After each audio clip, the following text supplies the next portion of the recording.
All right, y'all. Welcome back to the Who's Right podcast and another Series W in the books. Thanks to the rain, we got a Series W. We got our bullpen rested, and all things are looking up. That first week of the season is in the rear view mirror. But before we get started, everybody, hit subscribe on that button, hit that like button, hit that notification button so you're never losing a beat. And also, hey, let us know your comments as soon as we say something that you like or dislike. So before we get started, Victor, how you doing? Doing great. I'm on top of the world right now. We went into Atlanta, beat those big bad Braves, and stuck it to them. We beat them at their own game with the run game. We scored 29 runs this series. How does that feel, Atlanta?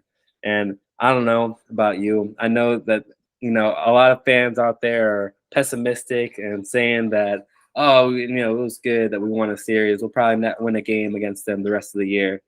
I'm not with that, man. This is a Mets team that I was expecting firing on all cylinders from the beginning. McNeil seems like he's back. DJ Stewart showed some life. Pete Alonso, even in the game we lost, showed some life. So all of the bats are starting to click. Our arms look good in the pen, holding it together for as long as they can, because we all know that's not easy against the Braves, and we showed that we have grit and that we can actually compete with the best. Yeah, no, for sure, for sure. It's going to be this is what we were expecting. We were expecting to be in the fight right at the beginning of the season. The start of the season kind of gave us a little damper on what we thought was going to be a season, but we were expecting to be an offensive ball club this year. Put up a lot of runs and score a lot of points, and that's what we were expecting. So I'm so glad that we're kind of um, getting to the point where our bats are waking up. We still need Lindor to wake up, and McNeil looks like he may be breaking out. We don't know. I hope so, but I'm not holding my breath on that one just yet. And so, but Marte up to the two hole where he belongs because he's stealing bases. We saw it today. Had a couple steals. He's ready to go. He's feeling it. He's healthy. So, but before we get into let's review the series. Right on Monday, we had the one of the most stressful wins of the season. Oh, and before we get started, we may or may not be joined by our Braves friend of the NL East, Brandon, to kind of give us his thoughts. And so he may or may not join us, but once he does, we'll pick his brain on what's going on in Brave Country. But yeah, let's go back to the first game. Most stressful win of the season, right? We didn't have a bullpen again, and this time we pulled it out. We held on to the last run, and barely pulled it out, but it was very stressful.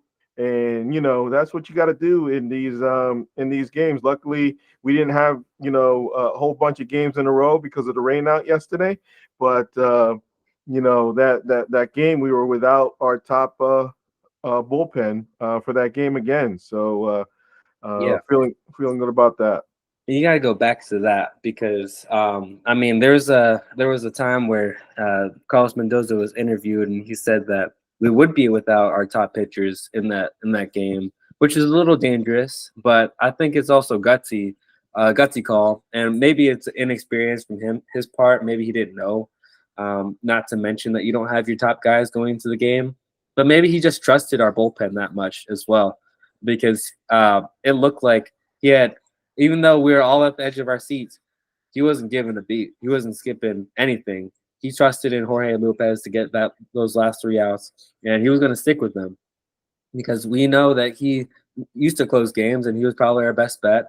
But the fact that we only get 2.5 innings from our starting pitcher and our bullpen is able to piece together a win is impressive stuff, especially when we don't have our top guys to be able to go into those games.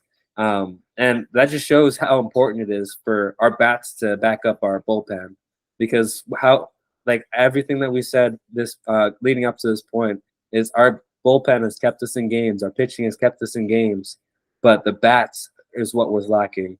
And when these bats wake up, we can see what we can do because our pitching held us in the game as long as it could, and we relied on our bats, and this is the result that happens. So, I was at the edge of my seat that whole game till the final out, but I'm glad that I stayed in it for the whole time because at some point I was like, man, I'm gonna turn this off.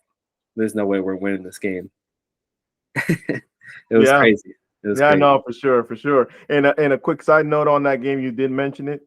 Tehran lasted 2 2/3, didn't get out of the third inning, and he's been DFA'd since, right? So he came in, and the good news is that it's a non-guaranteed contract. So the whole thing that we were, kind of concerned about giving this guy 2.5 million, it was really not something we needed to worry about because he got DFA'd, and who knows if we're going to see Julio again anymore on the ball club. But yeah, it was a strategy because I guess as we know, Buto wasn't going to be available for that game, and it was a strategy that paid off because we won that game in the end. So going on to the second game, they got to the early lead, and like you said, we were scratching back.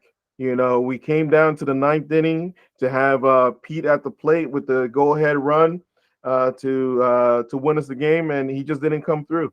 And sometimes that happens, and so we can not worry too much about that, and worry about that we kept putting up points and stuff like that. So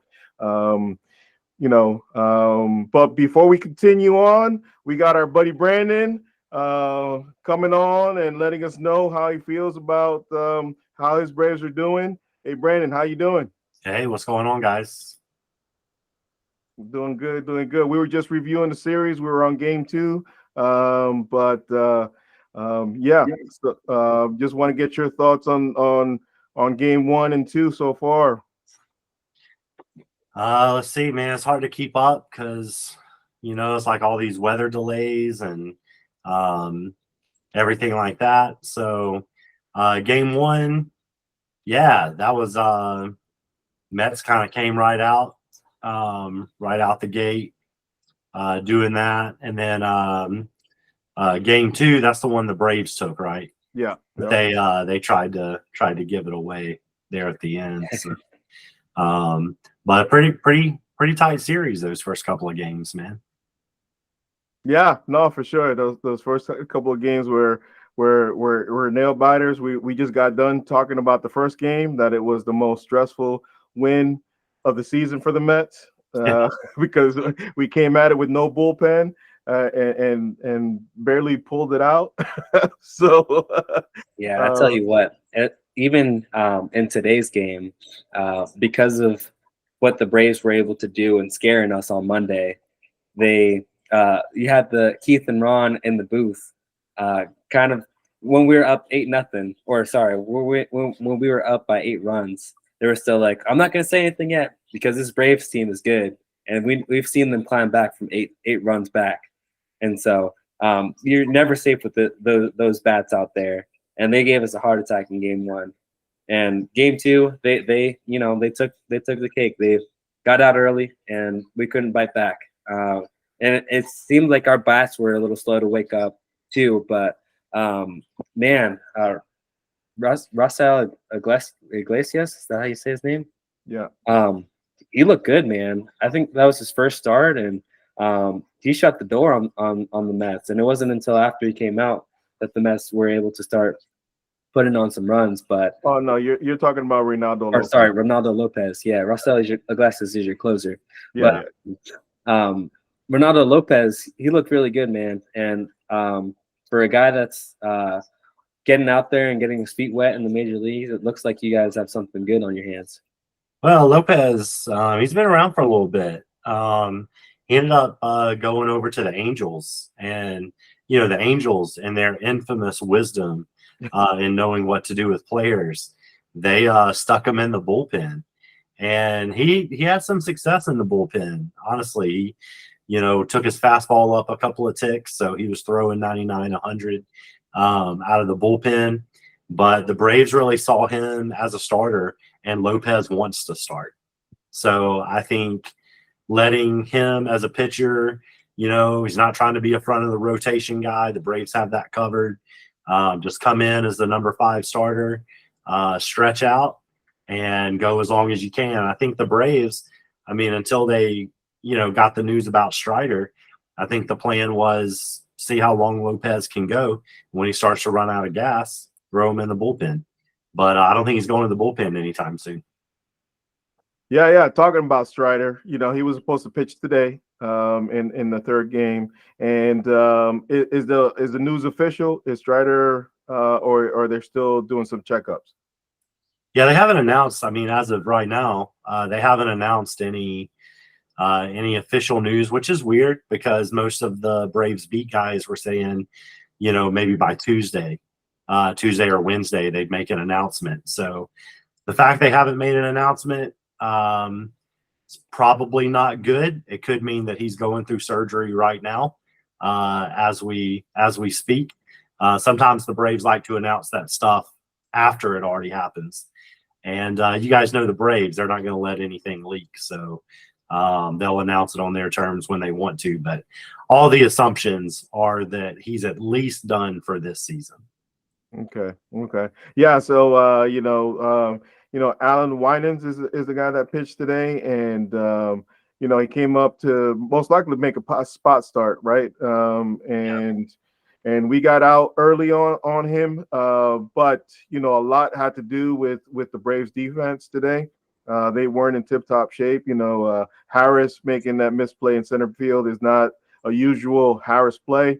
Arcia also at short, not making those plays. So that that contributed to us getting really ahead. And he fought back in the sense that he kept the Braves in the game and held it to 7 runs. But we got the offensive output that we needed. And then we saw our old buddy Luis Guillorme get in the game. That was my least favorite part of the game, man. I hated seeing Luis Guillorme in a Braves uniform throwing pitches for them. Not even playing the field, man. He was throwing pitches out there, getting beat up, giving up grand slams. But what can you do? Yeah. Tyrone Taylor gave him a rude awakening, but we were kind of talking offline about Brandon, about Luis Guillorme. That it's great that he found a team, but it's almost like he almost picked the wrong team because tell me if I'm wrong. Braves don't sit; they always play. No, and that was honestly the hardest part. I think one of the harder parts of the Braves offseason was finding who's gonna sit the bench. And honestly, that's why the Chris Sale trade worked out, because they were able to send Vaughn Grissom, because Grissom is an everyday player. He's a major league player. 2 seasons ago when he subbed in for Ozzie, when Ozzie was hurt, he proved that. And the fact is, though, he's just not going to play in Atlanta. These guys play 162. So Matt Olson hasn't had a game off in over a season. Austin Riley, these guys, they have to make Arcia sit. Michael Harris, running around. Acuna played, all 162, even coming off of ACL recently surgery. So, no, man, these guys play. Guillorme, they needed a guy who can come off the bench. So, because that's what's going to happen. He's going to get 3 or 4 at bats a week. They're all going to come in the 8th or 9th innings off the bench.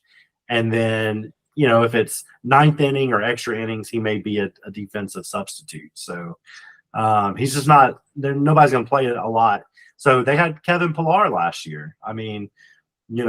Pilar. I think that's the main reason Pilar didn't re-sign with the Braves. They wanted him back, and KP wanted to be back, but he's just not going to get to play. Yeah. And so that's the same way with Guillorme. Yeah, and that's what I found odd about him going over there.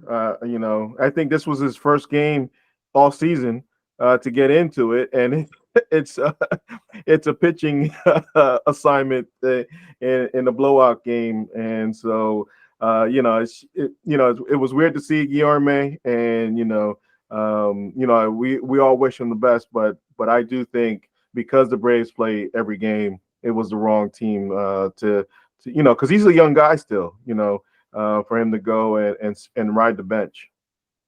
Yeah, well, the Braves have they've got some young guys, maybe around AA, AAA, but they don't like bringing their minor leaguers up to sit the bench. Mm-hmm. They want them playing every day in the minor leagues. And so they're really just looking for a guy. But I agree. I thought Guillorme was a really weird fit because I figured there's a handful of teams out there he could go be an everyday infielder for. Yeah, no, for sure. So, getting done with this series, I know it's not what you were hoping.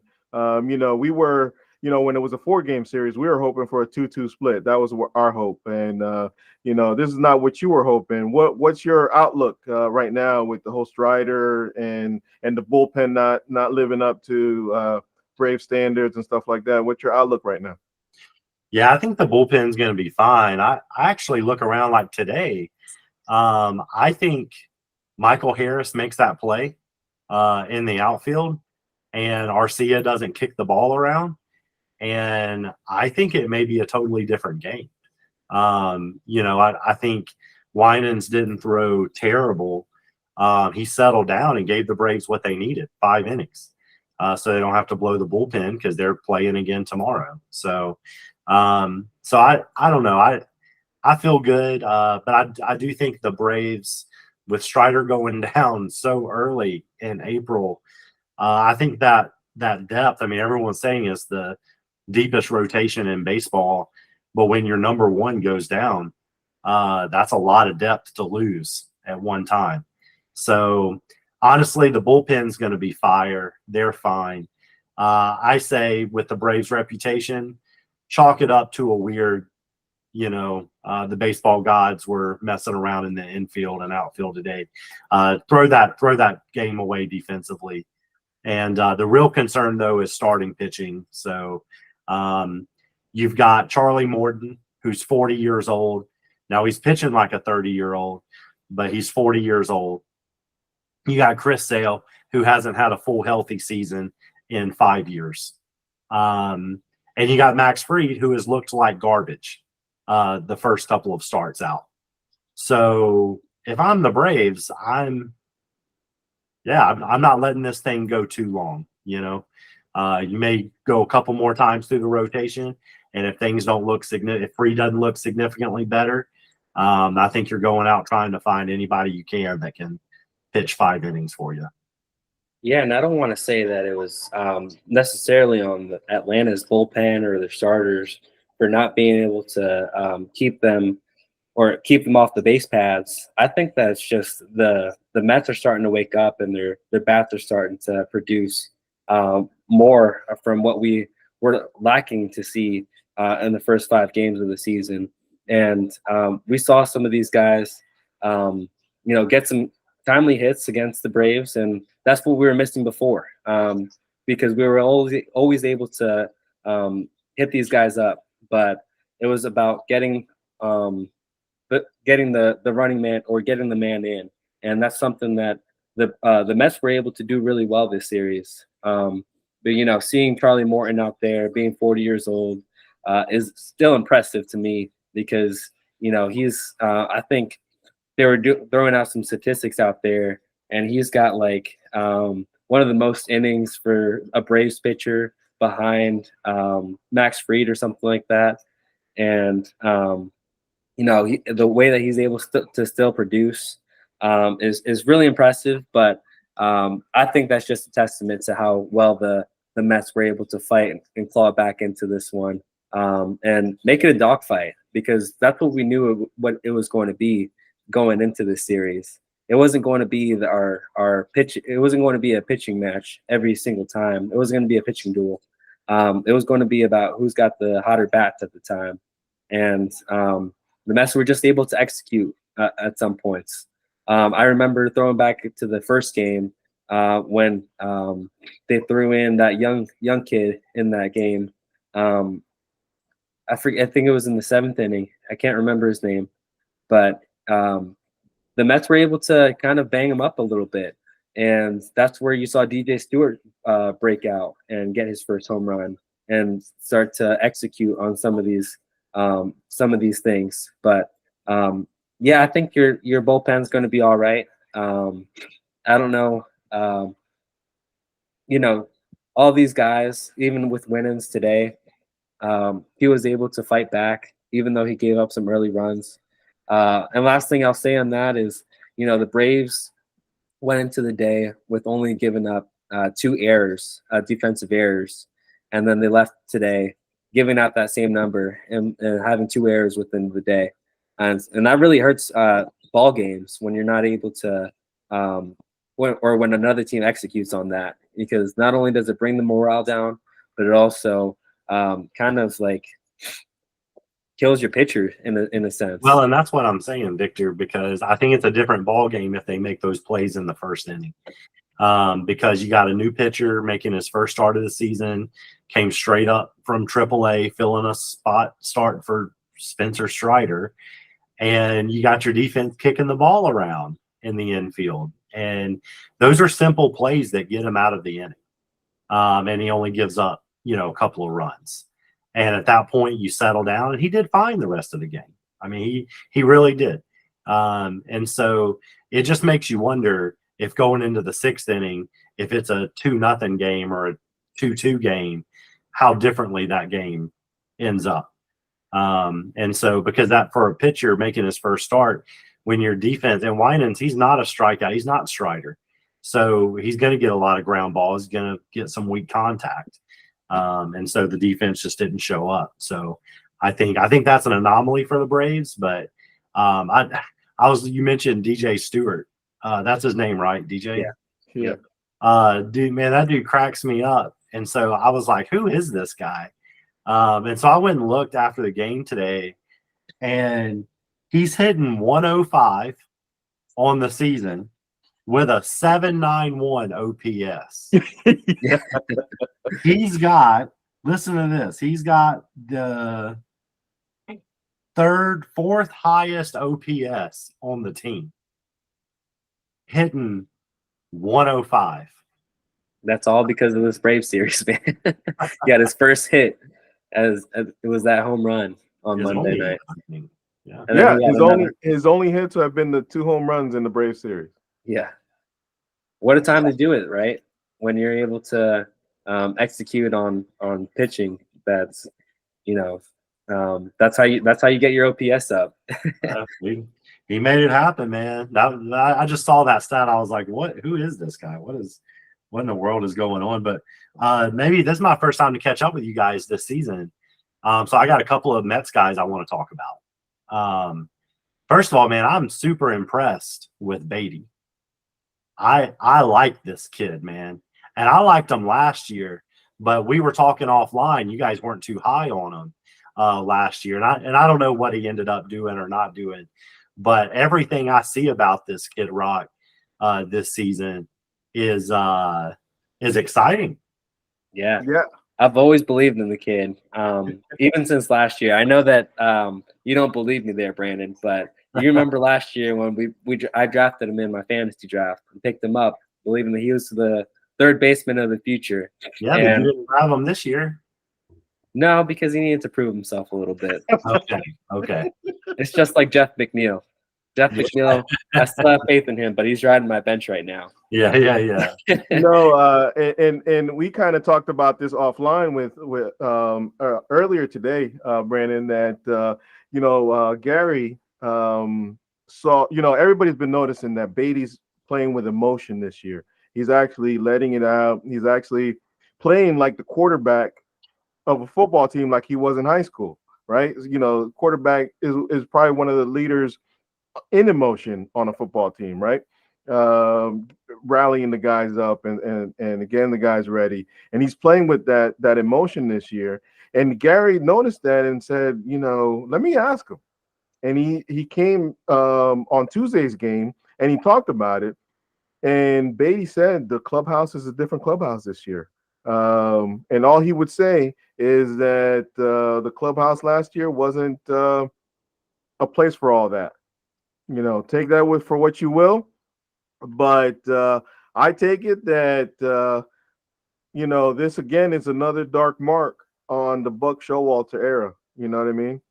And this is what I was kind of telling you guys a little bit of why the Mets were kind of not performing so hot last year, and how everyone was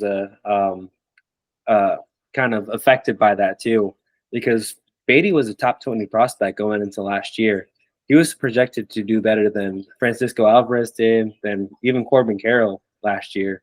And because of that atmosphere, because of everything that was happening, and the losing kind of clubhouse mentality that they had, it affected him too. But I'll throw it back to spring training when he hit his first home run. He wasn't doing anything until then. And now, and after he hit that home run in spring training, he got his confidence back, his swagger, and he started playing like with it. And he's carried it on throughout this whole year. And you know, one of the things that he said going into this year that really helped him was not only with the clubhouse, but he had to tell himself he made the opening day roster. That means that he's one of the best third basemen in the world. That he's out of 32 third basemen, he's at least the 32nd best third baseman in the world. And that really helped kind of make his confidence a little better, but also just ignore his expectations as well. Because I think he was putting a lot of pressure on himself to be this player that everyone expected him to be. And it was getting to his head a little bit. But, you know, he's not out of the woods yet. I know a lot of Mets fans and even commentators will agree that he still has a lot to prove. But I think he's showing a lot of positive signs that I'm excited to see the growth that he makes this year. Well, that's all good. There's only 30 teams, though, in the MLB. So if he's 32nd, that actually would be really bad. But no, I totally get it, man. I mean, I was looking, I didn't realize he played as much as he did last year. I mean, he had almost 400 at bats last year.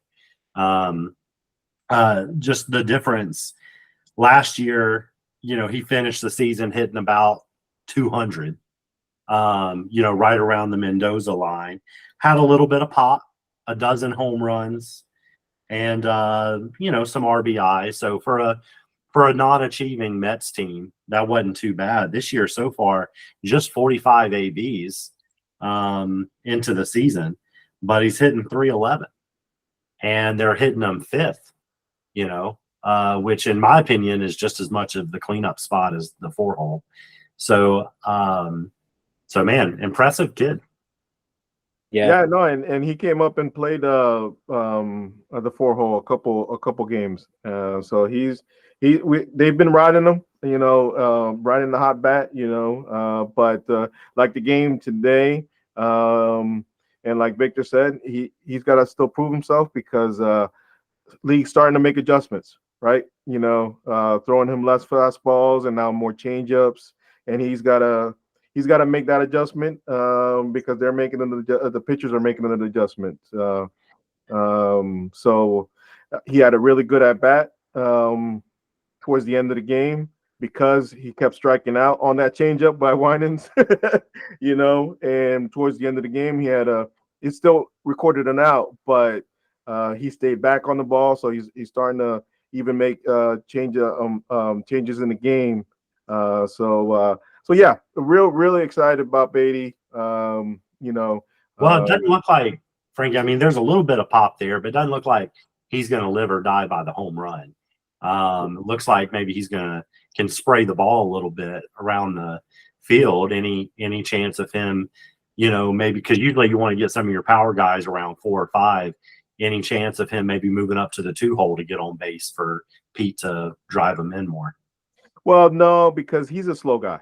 So he's a slow guy. He's not a world beater on the base pass, but he's a guy that they believe there's power in there. I just don't think they're putting the pressure on him to because of the season he had last year. They just want him to continue hitting and let the power come when it comes, because the power's there. They just aren't stressing that too much just yet. They want to keep that confidence going. Yeah. Well, the second guy I want to chat about, maybe on the opposite end of the spectrum, is you guys worried about Lindor at all? No. We've talked about that last couple weeks. He's a notorious slow starter. I mean, we even talked about it offline last year before he had a 30-30 season.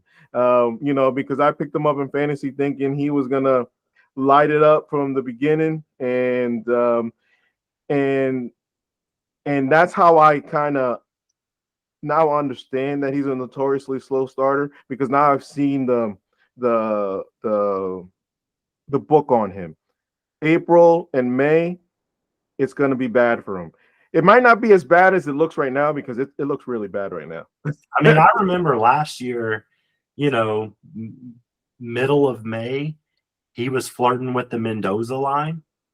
And, you don't totally freak out, but he just wasn't even having good ABs. Yeah. But you're looking now, I mean, he leads the team in ABs.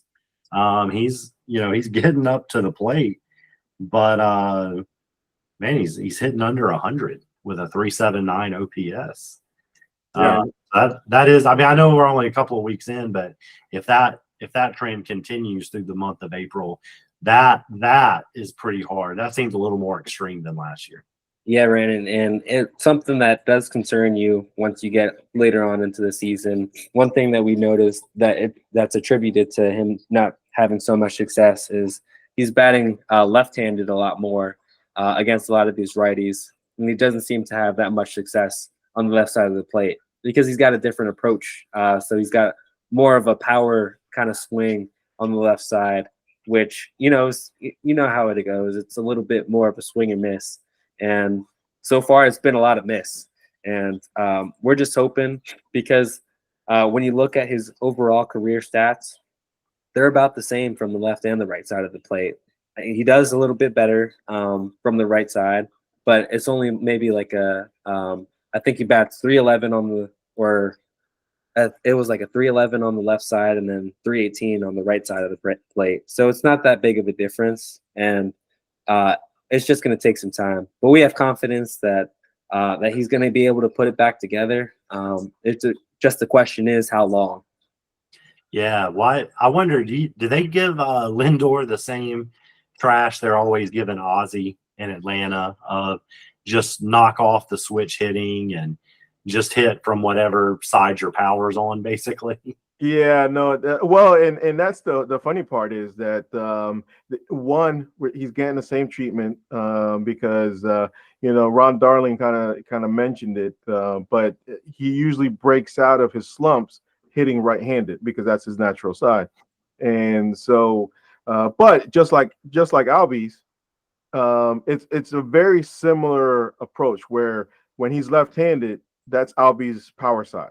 Mm-hmm. Right, and right-handed is more of a level strength, maybe a better average because it's more of a level swing, not so much a home run swing, and so it's very similar to Albies' approach, where when Albies hears it is probably when he's facing a lot of righties because he's batting left-handed. No, that's how it is, man.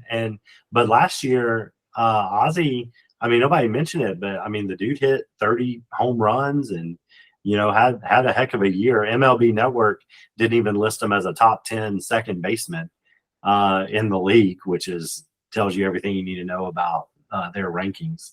But Ozzie, anytime he goes through a slump, and I just don't remember them doing this with Chipper.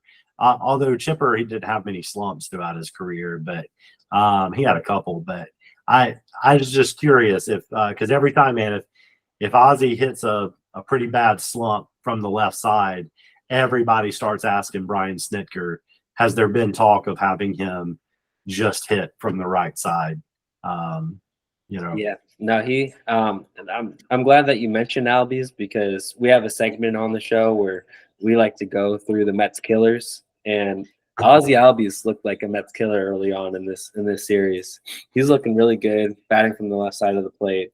He was able to provide that power, and it seemed like he was basically the opposite of Lindor this series, where he was able to get on base, make some stellar plays, and really power the Braves throughout the whole series. So that gives, I'm sure that gives you confidence. But I'm going to throw a question back to you with someone that kind of struggled this series and has struggled throughout the start of the year, and that being the reigning MVP and Ronald Acuna Jr. How are you feeling about him not being able to kind of put it on early, and does that make you worrisome a little bit? Yeah, no, I'm not worried about the reigning MVP. I think well, there's a couple of things, right? I mean, number one is his spring training got shut down 2 weeks in, because he had a scare with his knee that was surgically repaired. And so the Braves aren't going to take any chances. So, he could say he slept on his knee the wrong way and it was a little sore and they're shutting the dude down. And so they shut him down. They fly him out to California. There's all this. And I think he wears everything on his sleeve too, man, like all of his emotion.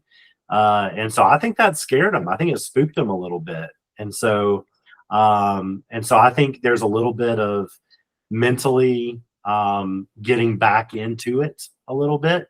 And I think also he only got like 3 or 4 games of spring training before the season started. So in my opinion, after this week, now he's put together a full spring training. So let's see how he's looking next week. If he's still struggling a little bit, what I did notice, the Mets pitched him perfectly. They threw him off speed stuff low. And he's rolling over everything right now. So, I don't know how many times Beatty picked up a ball Acuna hit and threw it to first, but it had to be a lot because they threw him low, they threw him off speed stuff, and he's hit it hard. And that's why I'm saying there's nothing.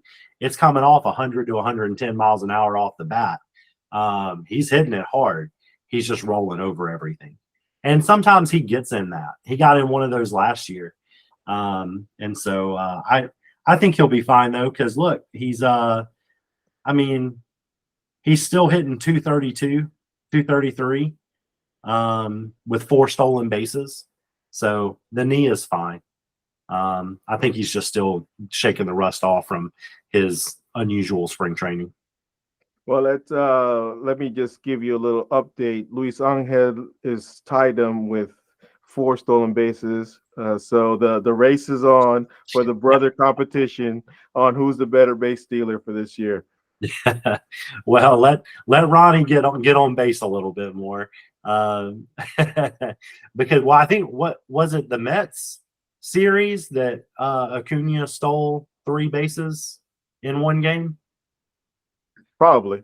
I think it was on Tuesday. On Tuesday, yeah, because he stole second and then immediately stole third, and then he had another stolen base later in the game. I think he also had 3 hits that game. So, everybody steals on Narvaez. Narvaez is like, yeah. Yeah, I don't even think after Ronnie stole third, I don't even think he tried anymore because but the other thing was I noticed on Acuna, he did, because after his before his third stolen base, he threw over twice to first. And so you might as well just give Acuna second base at that point. So that's odd. Yeah, well, I'm glad that you mentioned Narvaez because he was a bright spot in the Mets kind of game on Tuesday, but he was also a a down spot as well. He was a dark spot with his defense not being able to throw out runners. I don't know if you know this, but the Mets are, I think, last in the National League and the stolen bases allowed. And a lot of that has to not only do with the young backstop and Francisco Alvarez, but Omar Narvaez looking dead back there at the plate. But I want to throw this to you, Franklin, and see what you think is kind of attributing us to being allowing so many stolen bags. Is that on the pitchers? Is Narvaez not getting the ball out fast enough? Like, what's going on there? Because we can't just keep on having this, especially with Kansas City coming in this weekend. Yeah, no, it's a combination, right? Base stealing is a combination of your talent, the pitcher messing with your timing, and the catcher being able to throw you out. And if you look at all the steals that have been stolen, the bases that have been stolen on the Mets, most of them are on Narvaez. Yeah, it's been a problem. And I know that he needed some rest, or Alvarez needed some rest this past week because he's been banged up a little bit playing and getting hit by foul balls. And, maybe his stance has gotten him banged up a little bit too because we saw him allow a pass ball this past game on Thursday's game. But we know that Kansas City steals a lot of bags, and that's going to be what they're going to come out with. Bobby Witt Jr. doesn't let up, and he likes to steal a lot of bags as well. And so we have to figure this out soon because, even though the Brewers, the Reds, and the Braves all have these speedy guys, I think Kansas City has got takes the cake with that with stolen bases this year so far. So I hope to see some improvement this series. From the backstop, not allowing those stolen bases, because as we saw in our first series against the Brewers, it can lose us some ball games. No, for sure. I mean, you saw it today with Atlanta. In the beginning of the game, Marte stealing some bases on Trump. Not their usual backstop. So it's one of those things that when your backup comes in. And right now, our backup is not a good thrower. That's what happens. The Braves are a different story because they have two starting catchers and one's a backup, but not anymore until Murphy comes back. And so it's one of those things that people, we're gonna get stolen on. And it sucks that Alvarez plays catcher, but catchers get beat up. That's why they don't have a lot of longevity in the game, is because they get beat up with foul balls, catching, stopping balls, whatever. Catchers get beat up. Yeah, well, we'll see. But I guess as we continue on with our podcast, let's talk about some of the segments and who was right this past week. Brandon, we like to do something where we answer 5 questions as we go on throughout our podcast of who's the Mets killer, who's the Mets superstar, and looking ahead, who are those 2 guys going to be in the following series? And, and so, yeah, take it away. Who won this? I mean, we know who won last week. Who won this week? Well, before we get started, we got to allow Brandon, if he wants to keep on with the podcast, because we're kind of, in a way, done with the Brave segment, because we're going to move on to preview the next series. But Brandon, did you want to stick around? Did you want to, or did you want to head out? Did you have any last words? Let us know. Yeah, man. I'll just give you guys some final words and head out and let you do your thing. But man, it's gonna be a really good baseball season. There's some good baseball being played, and the Mets. I know it was a weird series because the stuff going on with Strider, the postponement in the middle of the series, that always just throws people off. And so I know it's kind of a weird series, but really looking forward to it. And I don't know if the Mets have the depth per se to compete all 162, but they can at least play some spoiler. And so I'm hoping they play more of a spoiler to the Phillies than to the Braves. But anyway, thanks for having me on tonight, guys. It'll be a good season. Thanks for Yeah, joining, man. Brady. Absolutely. Enjoyed it, man. Thanks for coming on. Yeah, see you guys. All right. So we're gonna continue on, and Victor picked Olson as the guy that would lead the Braves. He had a good series, but I don't know. I wouldn't say he was the Mets killer that I would pick. I picked Riley. They kind of both had similar series, right? They had their high points, and they had and regular moments, right? So I would say it'd be a wash there, and we almost kind of got a push on both sides, right? Because you picked Lindor to have a series, and actually, no, I'll say it's a push because I picked Alonso, and I think they both had a similar series as well. They had very little production. They had some production, but very little production on both ends. So I would say it's a push on both, and I wouldn't declare a winner on this one.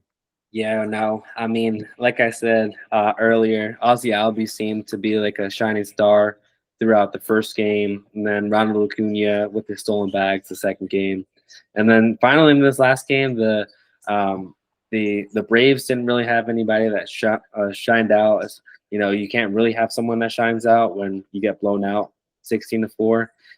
So there was really no Brave star that shined out. We know that they're a team that puts together at bats and really plays team ball, and that's what they did this past series.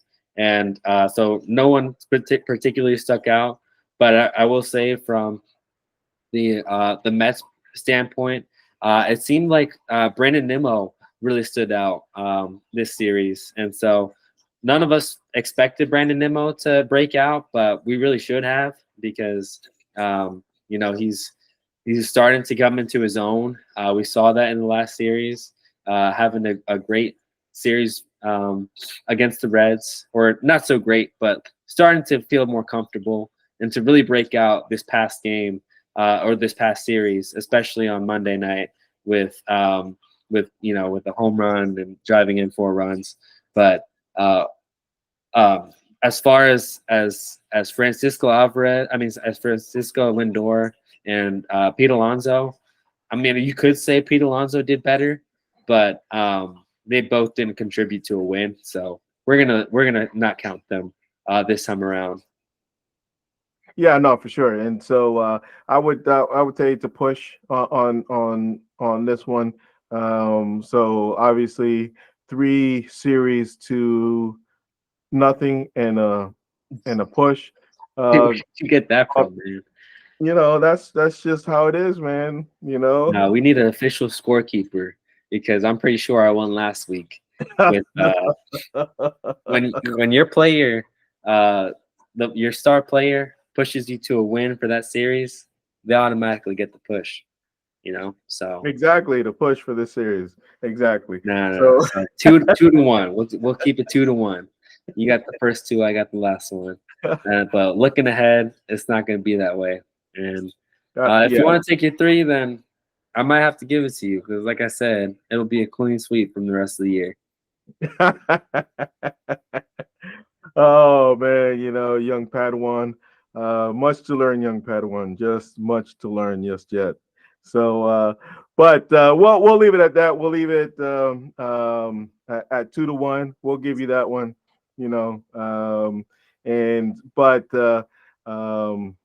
Let's look. Let's look to the next series. We got starting pitching. We got tomorrow night or Friday night. Tonight, when you hear this, we got Waka versus Severino. Second game, we got Minaya and Marsh. In the third game, they got Reagan's going on, and we don't have we haven't announced who's pitching for us, but I'm assuming I believe that it's gonna be Jose Buto getting that start. Yeah, for sure, especially because that's the day that he's going to be able to come back up and play for us. He wasn't able to come up this past week because of roster restrictions and what have you, and that's why we had Julio Teheran pitch for us on Monday. But with all the injuries happening, with Tyler McGill being out, and Christian Scott, it doesn't seem like they want to push him, even though he's been pitching really well. Jose Budo seems like the right fit, and based on how he performed last time out, I'm pretty confident that he's going to give us what we need. And so I'm excited to see him out. I thought he should have made the team straight out, and I would have loved to see that, but now he gets his chance. We knew this was going to happen. We knew injuries were going to happen, and that's why we created the pitching depth that we have in the minor leagues. So, I wouldn't be surprised if we see a Joey Fuego later on and a David Peterson eventually when he comes back, because it's going to be it might be a I don't hope for it, but it might be a rotating door. But Jose Budo gets that start next up, and hopefully he can give us what he did last time out with six innings, right? 1 run ball. Yeah, that's all we need. That's all we ask for. Yeah, no, for sure. So we're assuming that he's going to be the guy on Sunday, and but who do you think is going to be the Mets star of this series? Man, it's really difficult because I want to keep on choosing my boy Lindor until he breaks out, and I really hope that he does. Do it. And with Steve Cohen telling the fans to give him a standing ovation when he comes back to Citi Field, to give him the confidence booster that he needs to get back on the horse. It's hard not to pick my boy because I think that he can come back and be really effective, not only with his bat, but with his glove and on the base pads as well. Because the Mets haven't been stealing a lot of bags this year, and Francisco Lindor is one of our runners on the bags, and so we're gonna need him to steal bags. We're gonna need him to have timely hits, and we're gonna need him to shine out. So I want to choose him. Yeah, that's gonna be my star, Francisco Lindor, 2 weeks in a row, and he's going to shine out. Who you got? All right, I like it. Another W. Let me write this down. Another W for Franklin. But so I am going to, there's so many guys. Obviously, Nimmo is starting to hit a hot bat, and and Alvarez kind of slowed down on us a little bit. Pete's in a funk. Lindor's in a funk. Marte got taken up to the second spot in the order because of I think Mendoza said it was because he wants speed in front of Lindor. I believe he just wants runners on base for Pete and Beatty and Alvarez. So so I'm going to pick Beatty as the star of the series. And he didn't have a good game today, but like I said, he kind of showed some good adjustments during the game, and I'm gonna go with Beatty. I'm gonna see what he does for the team, and because it's at the end of the day, I got the edge because you picked Lindor. So regardless, he's gonna shine out this time, man. I hope so. And Beatty's, that's my boy, so I'm never gonna root against him. But I think Lindor is going to have the series that he needs. Beatty, if he continues hot the way he is, then that's going to be so exciting because that's what we need out of Beatty. We need him to step up when some of these guys don't. But it'll be good to see all of these guys put together at bats. My second pick was going to be Marte, honestly, because Marte being up in that 2 hole gives me confidence that he's able to steal bags and to get hits, and he did well today, and he was able to do just that. So, yeah, no, it'll be a fun series for sure. But the Royals are hot right now, man. They are hot. They are hot. And so, who do you think is gonna be the Mets killer uh, of this game, of this series? Surprised you let me go first because there's only one obvious choice here, and that's the star of the team and the guy that's probably going um, to be the downfall of the Mets if we allow it. And let's just hope that we don't allow it. And so, I'm glad that you let me go first because I'm going to choose Bobby Witt Jr. There's only one choice here, and I wouldn't be mad if you went with me on this side and just conceded to give me the win because he's just that good, man. He's just that good. Yeah, no doubt that he's that good. He's living up to all the hype and he's playing well. But I actually wasn't going to pick him. Yeah, I actually was not going to pick him because he was the obvious choice. My guy, they got a couple young guys, Michael Garcia, and but I could easily pick him because that left side of the infield is pretty tough. But the guy that I'm thinking of is MJ Melendez. Is the guy that he's finally kind of being more consistent this year, kind of breaking out to the player that they expected, and so I expect him to continue. But again, we're going to be talking about these max killers, but it's only enough that we still win the series, right? We still win the games, right? You can have your hits, have your stuff, but at the end of the day, we want the Mets to come out on top.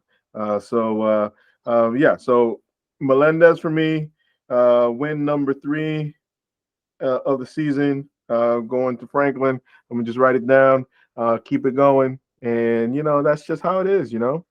Yeah, I mean, if you're that confident, then we might have to make a challenge for you if they don't end up performing. Maybe you gotta, do some drink some water out of a hot dog or something like that, or something if you're that confident. But I'm gonna stick with my guys. I know that they can perform to the best of their ability.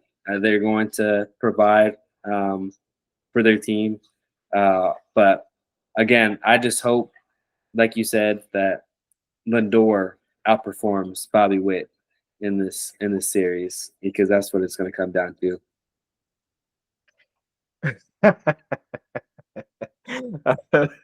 I like what you did there. You picked both your guys to outdo each other. That's good. That's good. That's good.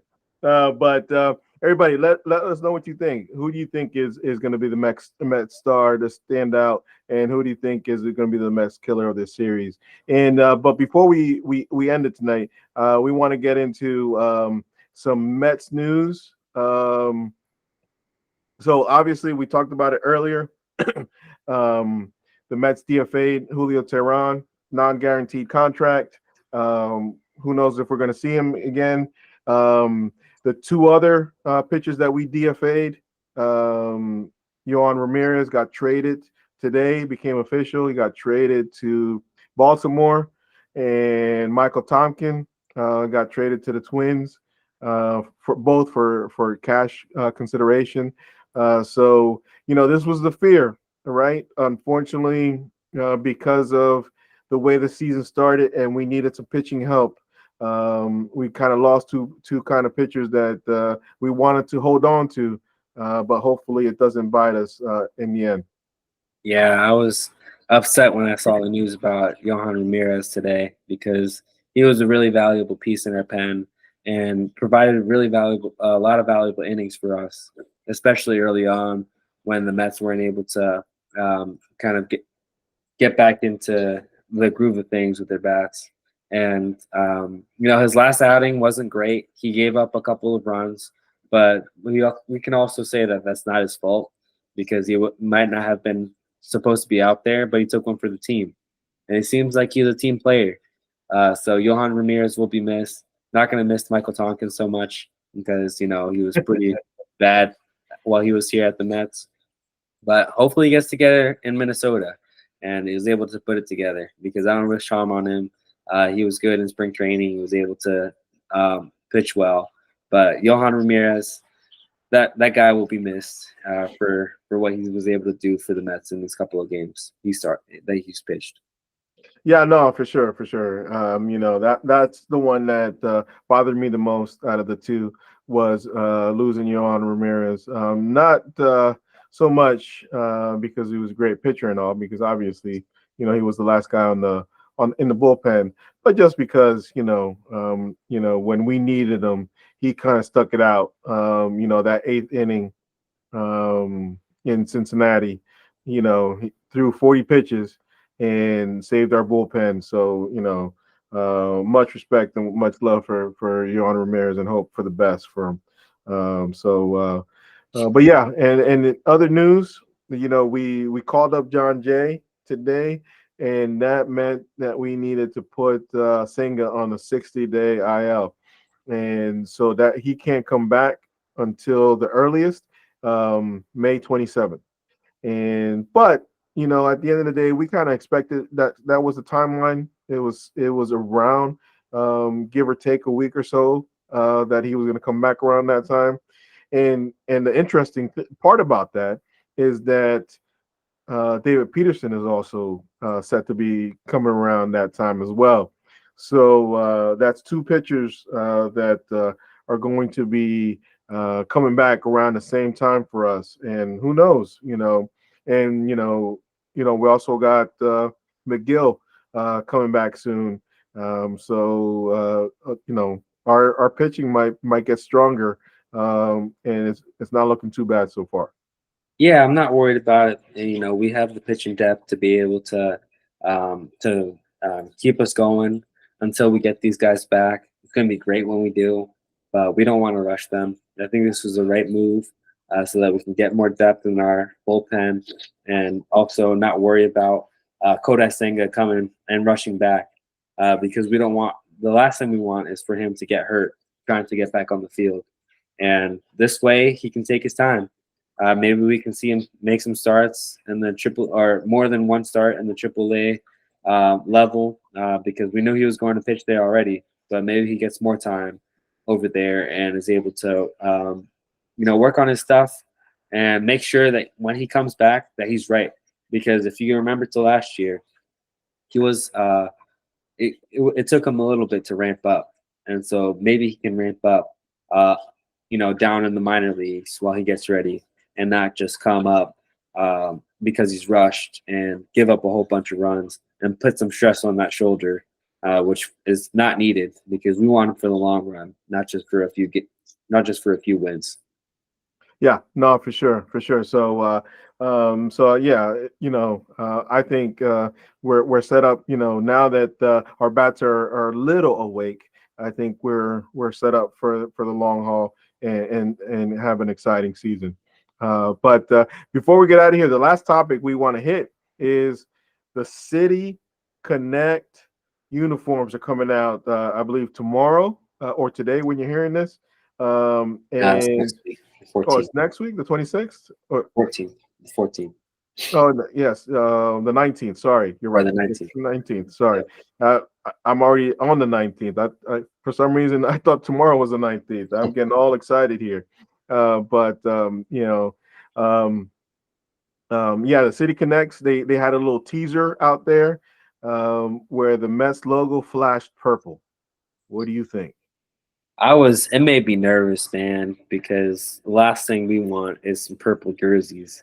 But I was listening to the Mets pod and listened to the guys over there kind of describe the City Connect jerseys and what they could be. And that gave me a little bit of more optimism because the way that they made it sound kind of made it look, it sounded a lot cooler than what everyone else is thinking. Because as Mets fans, we think of the worst. And we think of all purple jerseys when you see that purple logo. Let's just hope that they keep it to a logo or they keep it to something small and not the whole jersey. But either way, it does make me nervous, but I'm excited to see these City Connect jerseys, especially Yeah. with these Caesars. Yeah, no, for sure. I also heard that Mets Pod segment, and obviously the purple comes from the purple lining across the 7 train sign, and so I'm hoping that, like you, that it's subtle, and it's not. The worst thing is, we don't want any Barney uniforms out there. So, Yeah, you let's know, hope not. so let's hope they keep it subtle. Let's hope they know what they're doing. So we're having too much anxiety with Nike taking care of this. But I wouldn't mind seeing a nice sleek jersey that's a little different than the regular stuff. Because that's the intent of the City Connect jersey, to be different than the regular uniform. So I'm cautiously optimistic on what it's going to be. I don't think we need one, because I think the Mets uniform is one of the nicest uniforms out there. The orange with the blue, strong kind of combination. But now that it's coming, I hope they keep it really nice. Yeah, I'm hoping for that too. It connects with the city, and that's what it's meant for, like you said. And this just makes us even more. I think it would have been easier if we would have just seen the jerseys, if they would have just released them, and it would have been what it was. But the fact that they're building up all this excitement is what gets me kind of nervous about it. No, for sure, for sure. Yeah. So obviously, we're gonna end it there. And before we get out of here, guys, hit that like button, subscribe to the channel. Let me know your comments. How do you feel about what Brandon said? Do you feel the same about the Braves that he does? Let us know what you think. Who's the Mets killer? Who's going to be the Mets standout of the series? Let us know what you think. So before we get out of here, Victor, any last words? Yeah, the last thing I wanted to say was on the last thing that Brandon said, actually. And he said that we're going to be a spoiler to a lot of teams. And all that, although that might be true, I think he was saying it in a way that we're not going to compete with the rest of these guys, because what he said was that we don't have as much depth. And I think from the DFAs that we've seen, from Johan Ramirez and Michael Tompkin going over to to other teams being traded, and all these call-ups that we've seen in the past week, and for them to be able to even pitch well as well, it looks like the Mets have built up enough depth in the minor leagues for them to be able to call up at any moment, and that's something that David Stearns is proud of, and that he's done a really good job of. And so let's just hope that these pitchers continue to pitch well, and that we can continue to build more depth down there, because it's looking a lot better than it did last year when we were calling up these nobodies, and they're not even able to last a whole inning. So I'm glad that we're where we are now, and let's hope that we play a little more than a spoiler, and then we're actually competing and shock the world this year. Yeah, no, for sure, for sure. Let's have an exciting season. Let's see some because we've said it before. We always knew that our bats were the ones that are going to lead us this year. So, but looking forward to the Kansas City series, because they are a hot team coming in. But let's quiet them down a little bit. All right, until Sunday. Let's go Mets. Let's go Mets.